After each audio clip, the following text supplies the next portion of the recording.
Olá, seja bem-vindo a mais uma edição do Linha de Frente, o espaço dedicado pela Aratu para a gente tratar de temas relevantes para a Bahia.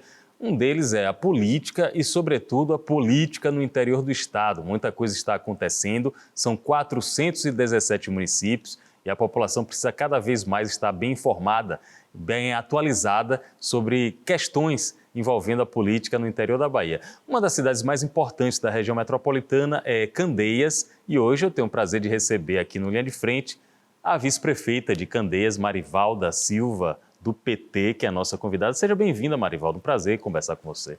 O prazer é todo meu, Pablo. Agradeço a oportunidade, apesar dos acontecimentos que nos trouxeram para aqui, não são tão agradáveis, mas estar aqui nessa rede tão importante para falar para a Bahia toda sobre Candeias, sobre nossa trajetória e da política baiana é importante para a gente. É bom ver mulher na política, é bom ver mulher atuando na política e, sobretudo, ver mulher atuante na política. Você estava conversando comigo e me dizendo, Pablo, eu sou da militância político-partidária há algumas décadas, não é de hoje que eu entrei na política. Me fala um pouquinho, o que é que interessou a você na política, Marivalda? Como foi que você ingressou no universo da política partidária?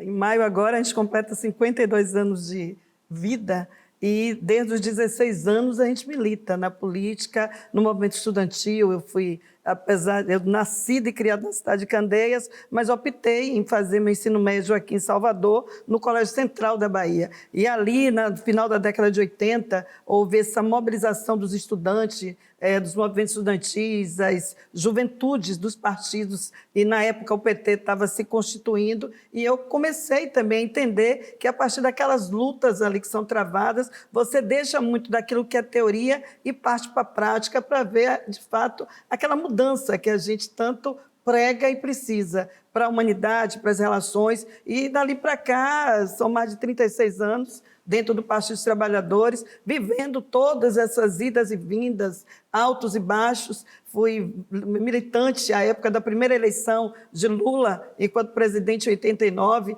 e aí eu costumo dizer, nossos amigos lá, que daquela eleição pensávamos que já sairíamos vitoriosos, mas dali, do que ocorreu ali, só nos deu força. Porque de 89 para cá foram 3 eleições perdidas, mas da quarta em diante, que a gente conseguiu ver o objetivo ser concretizado e a população, de fato, sendo bem tratada, incluída aqueles que tanto eram desfavorecidos, a gente percebe que nossa luta valeu a pena e é por isso que, na política, a gente precisa fazer o bem e estar se dedicando de forma integral para ajudar as pessoas. Você me fala de 36 anos de militância, de atividade política e sabe uma coisa que, quando eu olho para os políticos, eu gosto muito de ver que há uma vida em paralelo à vida pública, que é a vida profissional. O político profissional, ao meu ver, ele deixa um pouco a desejar daquelas pessoas que conseguem conciliar a vida profissional com a vida política. Foi seu caso, né? Você é formada, tem 2 formaturas, 2 graduações, você conseguiu conciliar as 2 coisas. Me fala também sobre isso.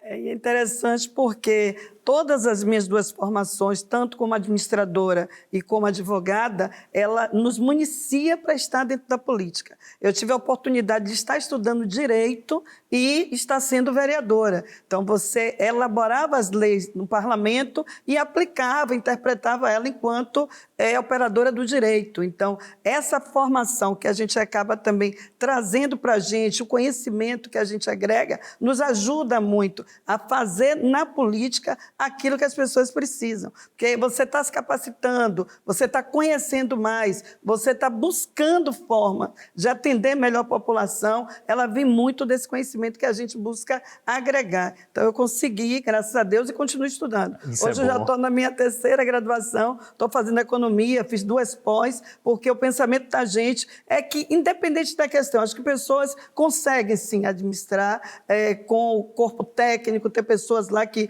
têm um entendimento da área, mas eu acho que o gestor em si precisa também fazer sua parte, ter o conhecimento da matéria para estar cada vez mais oferecendo serviços melhores para a população. Isso é muito legal mesmo e com certeza vai inspirar, quando você fala assim, quando as pessoas se veem na figura de alguém que elas admiram, de alguém que elas têm um reconhecimento, uma notoriedade, percebendo, olha, ela poderia já ter parado de estudar, ela tem 2 graduações, ela poderia estar exercendo o direito, poderia estar exercendo a administração de empresa, mesmo assim ela quer estar na economia, ser economista, junto com a política, isso com certeza dá uma injeção de ânimo para muita gente. Eu acho, e vou colocar aqui para você, que falta em alguns administradores públicos, alguns gestores, falta uma formação, falta um conhecimento teórico. O conhecimento prático vocês conhecem no dia a dia, mas falta um conhecimento teórico sobre licitação, sobre as melhores formas de fazer um consórcio, sobre as maneiras que a administração pode se inovar, pode se modernizar.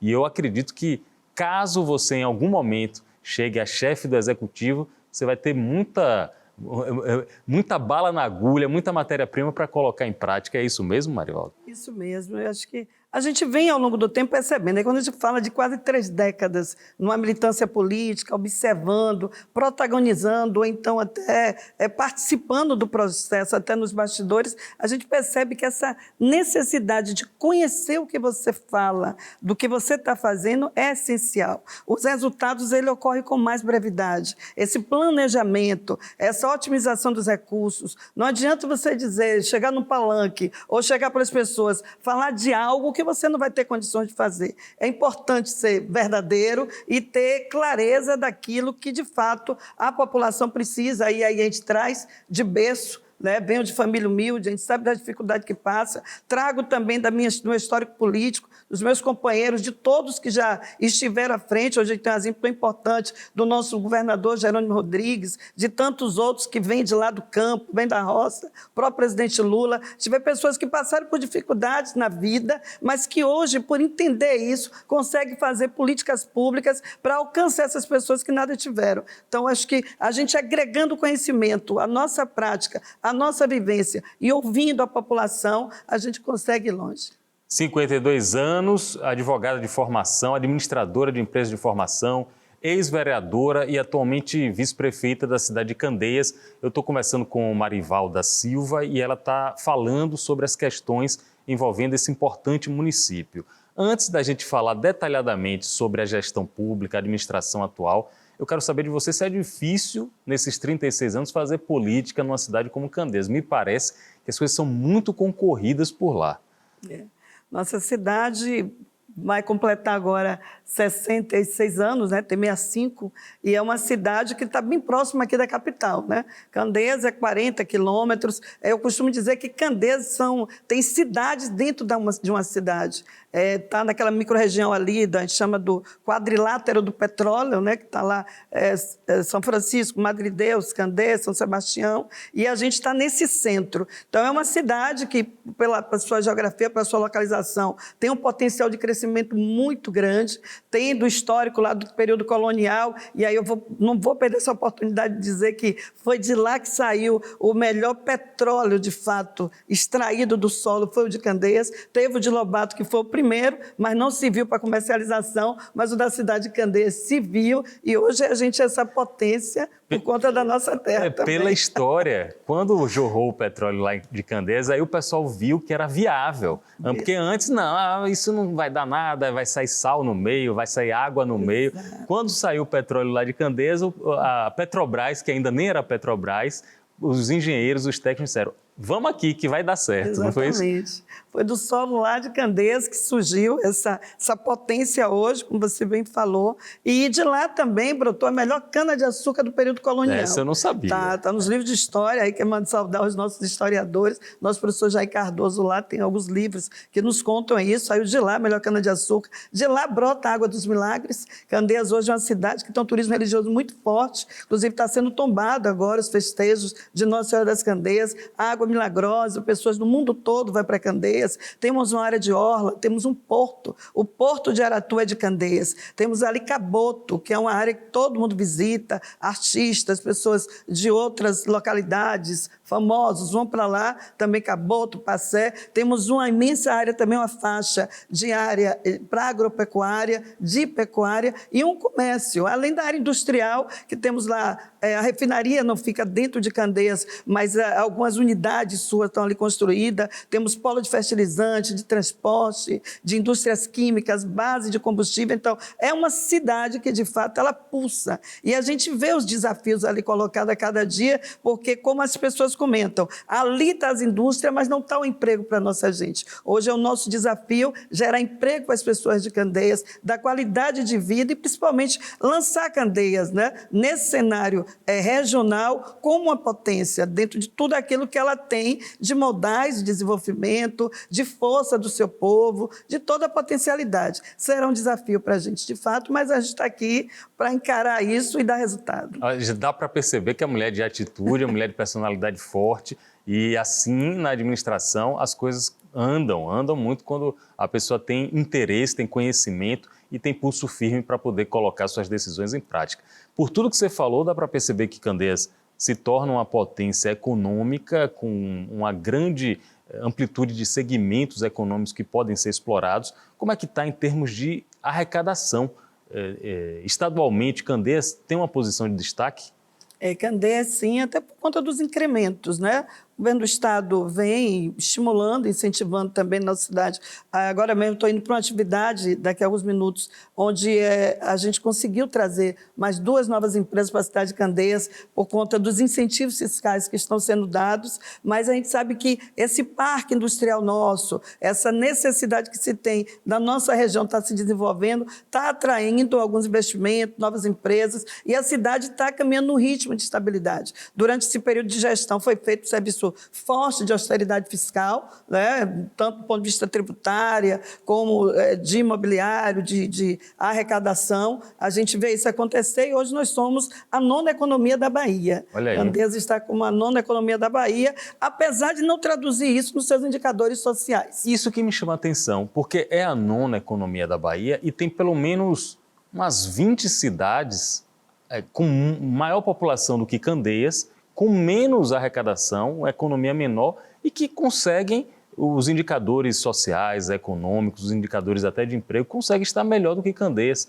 Por que você acha que isso ainda não está sendo revertido, essa arrecadação, essa 9ª economia, está entre as 10 economias, a cidade conseguir estar entre as 10 dos melhores indicadores? Por que não está acontecendo, Marivalda? Essa fala que a gente sempre traz para o debate em relação àquelas medidas assim, muito mais paliativas, né, aparentes. A gente precisa, de fato, entrar no X da questão.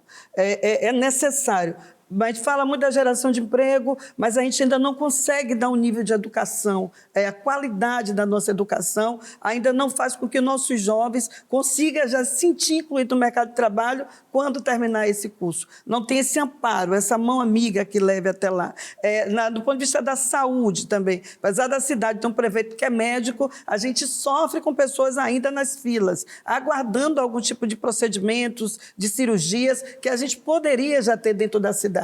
Pessoas que ainda dependem muito de auxílios de transferência de renda, por não ter nenhuma outra fonte de renda ou não ser estimulada para gerar renda, para não ter uma dependência tão forte do poder público. Então, a gente ainda percebe essas políticas um pouco ainda atrasadas que fazem com que a cidade não evolua e não acompanhe o seu nível de desenvolvimento econômico. Então, é nesse X que a gente precisa tratar. Lógico que a gente tinha demandas represadas lá de pavimentação, de praças, de campos, de quadras que precisavam ser feitas. Isso está sendo estabilizado, mesmo hoje com forte crítica, porque são obras que deveriam ser planejadas de uma forma mais otimizada e hoje estão tendo muita dificuldade de conclusão, começam e não terminam, mas a gente sabe muito bem que terminada essa parte da manutenção em si, a gente precisa pensar na cidade do futuro, a cidade que Candeias já precisava ter sido há mais tempo, e a gente vem se propondo a fazer esse trabalho com um grupo de pessoas que pensam em Candeias, essa Candeias que a gente acredita que pode crescer em 4 anos, os 10 ou 20 anos que lhe tiraram durante um grande período. Hoje o Linha de Frente recebe uma mulher na política baiana, Marivalda Silva, vice-prefeita de Candeias. Ela está aqui conosco falando sobre questões do presente do município onde ela nasceu, onde ela tem suas atividades profissionais há mais de 40 anos, as atividades políticas também, e também ela está projetando o que enxerga de bom, de positivo, de perspectiva para Candeias do futuro. Antes da gente falar do presente ou do futuro, eu queria falar um pouco do seu passado. Você já mencionou que foi vereadora, mas você teve outros cargos importantes na cidade. Quais foram? Eu já estive à frente da pasta de serviços públicos da cidade, né, no ano 2018, 2017. Já fui secretária de Cultura, também um desafio muito grande, porque você tem as várias matizes, né, a coisa da cultura. Você está na Bahia, você já tem que mexer com o que é plural, o que é diverso, e aquilo ali me consolidou muito, essa coisa desse sentimento do humanismo, do respeito, não da tolerância, mas do respeito o tempo todo a tudo que as pessoas entendem ser seu, e a gente precisa estar preservando essas liberdades individuais. Então, a gente também teve à frente do gabinete, do governo também. Então, são experimentos na política que a gente teve que condensou, consolidou a gente nessa luta que a gente trava. Em 2020, o Linha de Frente já existe aqui há 6 anos, 7 anos. Então, em 2020, a gente acompanhando o panorama político eleitoral no Estado, a gente percebia, um pouco antes, 2020, no começo do ano, 2019, a gente percebia que seu nome era mencionado para a possibilidade de ser candidata a prefeita. Por que você não foi candidata a prefeita naquela época? Eu estava em 2008, quando a gente começou mesmo o processo eleitoral, a gente saiu candidata a vereadora pela primeira vez e nós conseguimos ter 2.416 votos. Hoje, na história de Candeias, estou na condição de ser a mulher mais votada da história de Candeias. E olha que já passaram 16 anos. Vereadora. Né? De lá para cá, a gente construiu um histórico, assim, já não só político, mas também eleitoral, né? Sendo vereadora por 2 mandatos e meio, 3 mandatos. Em 2016, nosso nome foi colocado à disposição para estar pré-candidata também a prefeita. Nós já estávamos lá com 18% das pesquisas em 2016, mas por força do projeto político iniciado a nível de Estado, com o PP e o PP, nós fomos chamados para fazer uma fusão com o então prefeito da cidade, que também era pré-candidato à época. Ele estava com 22%, eu com 18%, e a candidata que liderava tinha 28%. Então, a gente entendia que a fusão desse projeto nosso significaria um avanço desse projeto também dentro da cidade de Candeias, o que já acontecia no Estado. E isso realmente aconteceu. Nós fomos vitoriosos naquela eleição de 16, participei de toda a gestão, trabalhando diuturnamente, organizando a cidade, planejando. Quando chegou 2020, até por força desse trabalho desenvolvido pela gente, o próprio prefeito da cidade, com o grupo, entendeu que o melhor nome para vice seria o nosso. Então, a gente aceitou o convite, fomos para ser vice-prefeita e estamos nessa condição. Só que agora, em 2022, por força desse mesmo projeto político de 2016, que a gente imaginava que o prefeito também seguiria, até porque nós o apoiamos durante todo esse período, o governador chegou a pedir a ele para que ele também apoiasse o projeto com o então candidato Jerônimo Rodrigues. Ele preferiu apoiar um outro projeto natural, mas nós fizemos um acerto de que, como é democrático tudo, e o respeito prevalecia, ele iria para o palanque dele, eu iria para o meu palanque. Né? E, nesse resultado, dentro da cidade de Candeias, conseguimos dar uma votação histórica ao candidato Jerônimo e ao presidente Lula dentro da cidade de Candeias. Então, de 2022 para cá, com essa vitória que foi conseguida, a gente percebeu com o prefeito um certo distanciamento daquilo que em 2016 nós tínhamos acordado, né, discutido. Então, hoje, para se falar em pré-candidatura, naquela época que já existia, ela foi deixada de lado, mas hoje ela se fortalece com a possibilidade desse apoio dado pelo governo do Estado, as suas políticas locais. Hoje ela é mais forte do que no passado. Eu até falei 2020, uma confusão minha, é 2016 mesmo, ela está certa, 2016, e aí foi vice-prefeita, está sendo vice-prefeita no segundo mandato. Naquela época, fazendo a contextualização, naquela época ela estava pontuando bem na pesquisa, não tem segundo turno em Candeias, porque não tem 200 mil eleitores, então a eleição é decidida em uma só votação. Então foi feita uma composição, o então candidato Pitágoras, doutor Pitágoras, e a então candidata Marivalda se juntaram e conseguiram superar quem estava à frente, então, nas pesquisas naquela época. 2020 foi uma eleição, digamos, plebiscitária, porque tinha pandemia no meio, era praticamente reeleição envolvido aí. E agora, em 2024, claro, o candidato prefeito Pitágoras não pode se reeleger, tem que escolher alguém da base para apoiar. O que eu entendo da política, Marivalda foi preterida por algum motivo e ela tem um direito legítimo de ser candidata, já que foi vereadora 3 mandatos, já que foi secretária. Só que isso gera problemas, assim, gera mal-estar, gera ciúmes. Eu nem queria usar esses termos, mas é o que o povo entende. Você se sentiu vítima de perseguição, Marivalda, desde que seu nome começou a voltar com força para ser prefeita lá de Candeias?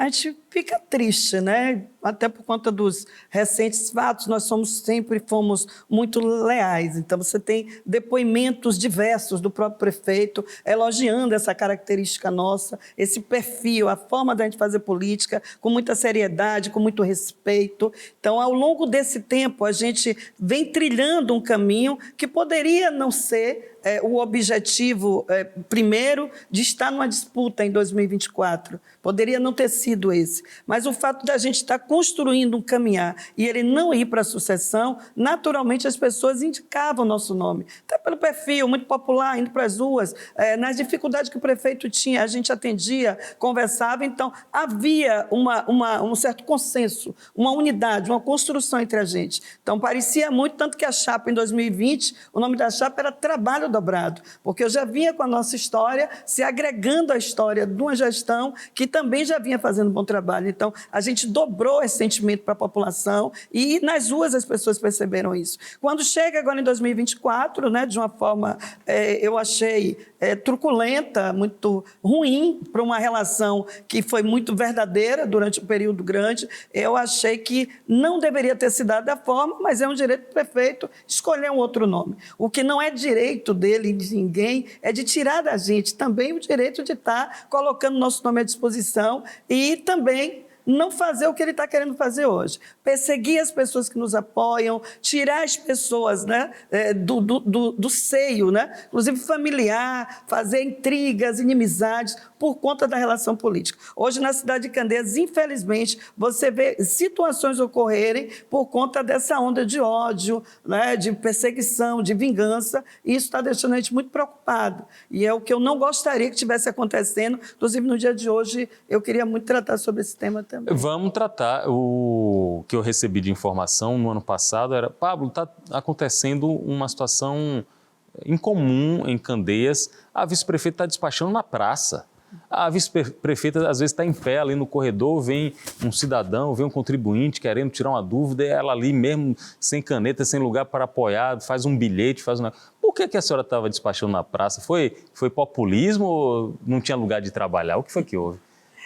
É muito difícil ali, esses momentos que a gente está passando, mas foi por conta, né, de um episódio lá em 2022, depois da eleição em julho do ano passado, que de um dia para a noite o teto do gabinete, onde eu atendia a população, sempre ali, todos os dias praticamente, do dia para a noite apareceu lá o gesso do teto, caiu, obstruiu toda a sala que a gente ocupava e eu fiquei impedida de acessar a sala, impediu de acessar o nosso gabinete. Tive muita dificuldade, inclusive o pessoal tentou me ajudar, mas inclusive os funcionários da prefeitura foram impedidos de limpar o local onde tinha um entulho. Chamei o pessoal de obras para tentar resolver, investigar a causa do que aconteceu.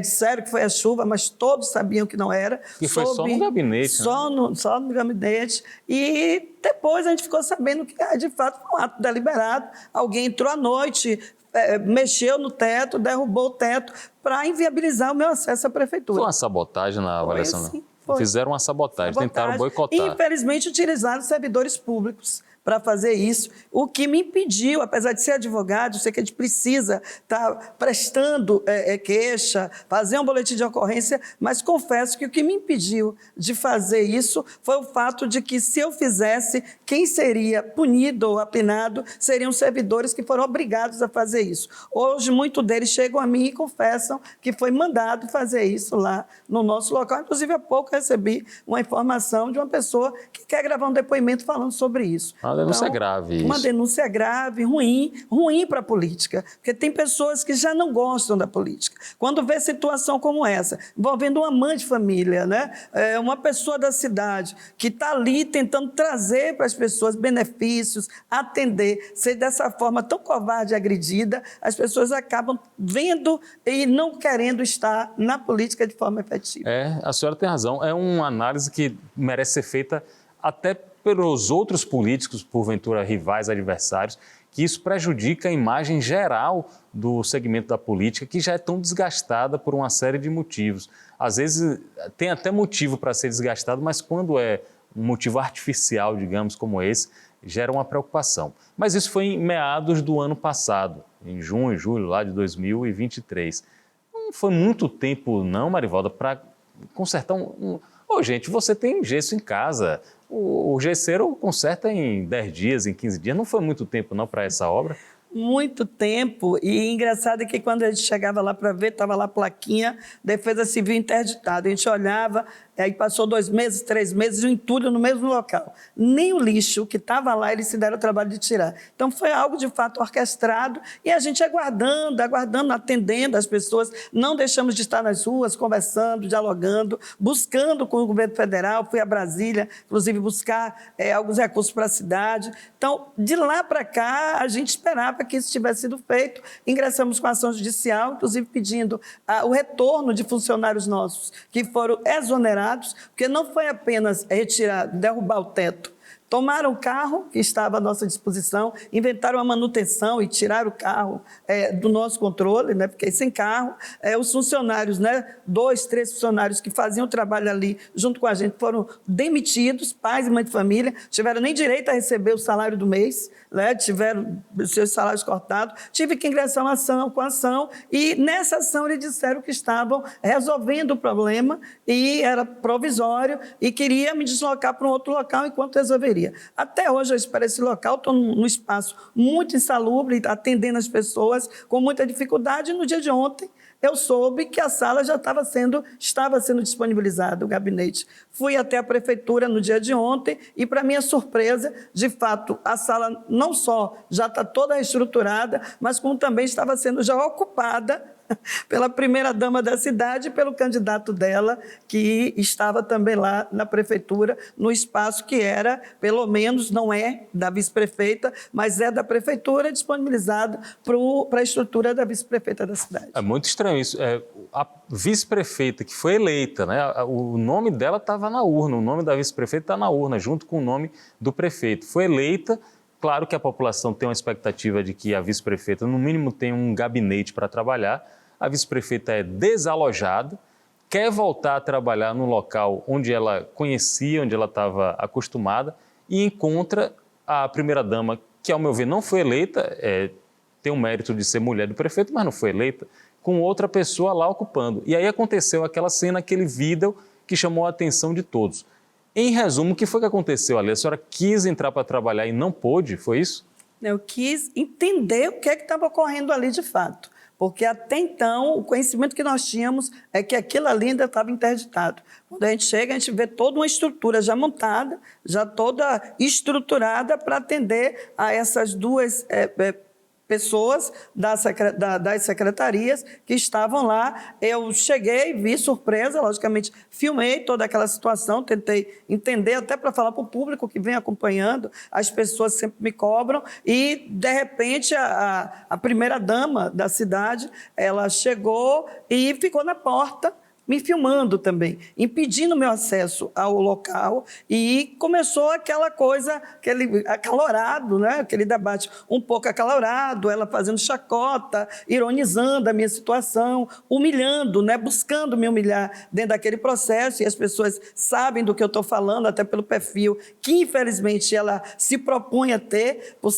Eu até lamento o fato desse embate ter ocorrido entre duas mulheres durante minha vida toda. A gente sabe da dificuldade que a gente enfrenta por ser mulher, estar ocupando espaço dentro da política, que é tão difícil, ser respeitada nesse processo. E naquele momento me vi com uma mulher praticando aquilo que a gente sempre criticou nos homens, fazendo exatamente uma opressão, oprimindo, tentando tirar a gente, desestabilizar a gente do ponto de vista emocional, para acontecer as vias de fato, foi muito ruim. Eu, sinceramente, com toda a vivência que eu tenho de vida, nunca me imaginei numa situação daquela, e aí foi um testar de limites, e graças a Deus a gente conseguiu manter um controle dentro daquele processo, porque foi uma situação que levou a gente a ficar numa tristeza, e não só eu. Hoje, na cidade de Candeias, eu percebi que pelo número de mensagens, a comoção na cidade, a população ficou muito triste com o ocorrido, porque você percebe essa vontade de pessoas dentro do núcleo duro do prefeito de se apropriar do que é público para proveito próprio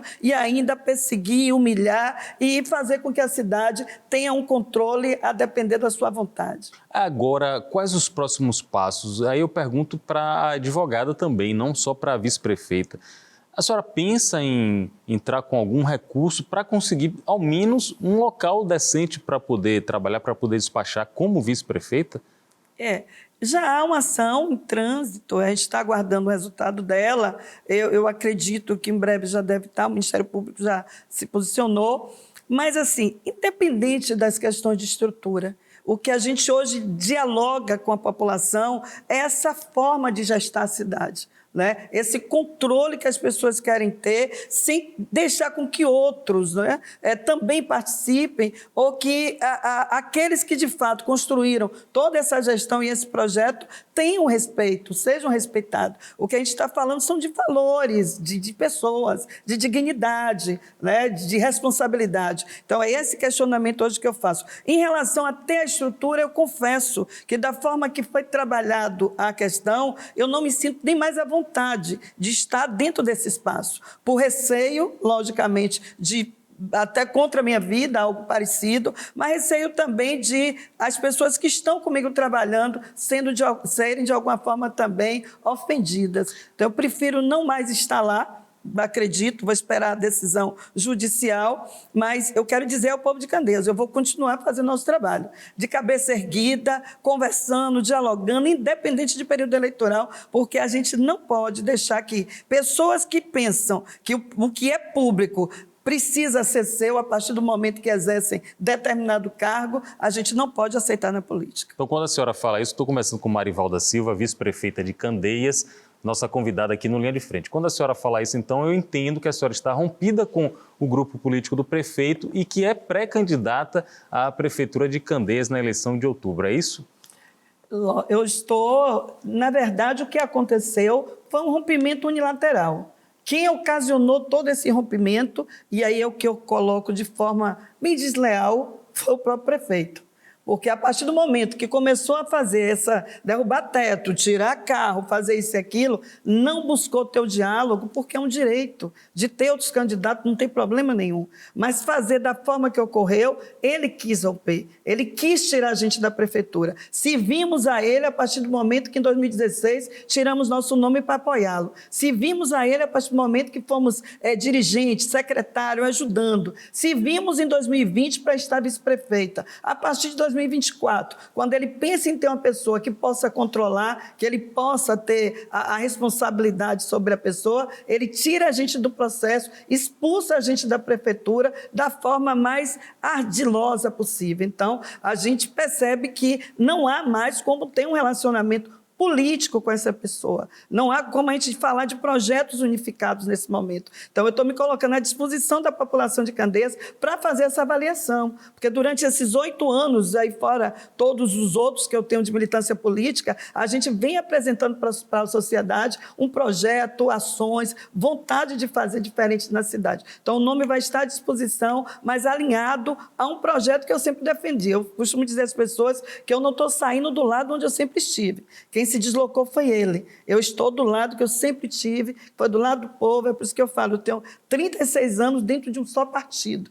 36 anos defenderam uma bandeira, logicamente que aberta a todas as contribuições, a respeito a todas as ideologias, a todos aqueles que pensam diferente da gente, inclusive do nosso projeto político. Tanto que agora nós estamos formatando uma aliança dentro de Candeias, que é composta por pessoas que no passado nós tivemos divergências políticas e até antagônicas, históricas, mas hoje a gente percebe que manter o que está lá vai ser pior para a cidade de Candeias. Então é melhor a gente se unir, buscar junto com a população alternativas que garanta a gente liberdade, inclusão e respeito do que se manter dentro desse projeto que a gente já viu que vai ser fracassado.